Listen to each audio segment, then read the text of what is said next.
అందుకని నేనేమంటానంటే డీలర్ దగ్గర లేని క్యూ ప్యాక్స్లో ఎందుకు వస్తుంది? డీలర్ దగ్గర కూడా మేము సగం డీలర్కి ఇస్తుంది కేంద్రం, సగం ప్యాక్స్కి ఇస్తుంది. మా దగ్గరే క్యూ పెట్టి అక్కడ క్యూ లేదు అని అంటే రాజకీయ మోటివేషనే కదా. అయినా సరే ఈ చిల్లర రాజకీయాలతోటి రైతులు కూడా అర్థం చేసుకున్నారు. ఇప్పుడు 2-3 సెంటర్లోనే వాళ్ళు కావాలని ఇన్సిస్ట్ చేసి చెప్పులు పెట్టించుకున్నారు.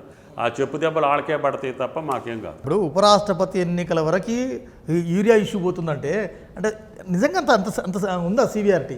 వాళ్ళ యొక్క ఆ వాగ్దానాలతోటే వాళ్ళ పేలవత్వం కనపడుతుంది. ఉపరాష్ట్రపతి ఎన్నికేంటి, యూరియాకేంటి?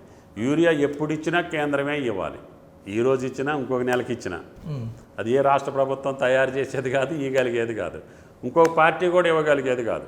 వాళ్ళు ఇస్తే మేము డిస్ట్రిబ్యూట్ చేయాలి. అంటే యూరియా ఇచ్చిన వాళ్ళకే మా పార్టీ మద్దతు ఉంటుందని ఒక రాజకీయ పార్టీ అన్నదంటే సమస్య తీవ్రత వాళ్ళ దివాళా కోరుతానం అనుకోవాలి నేను.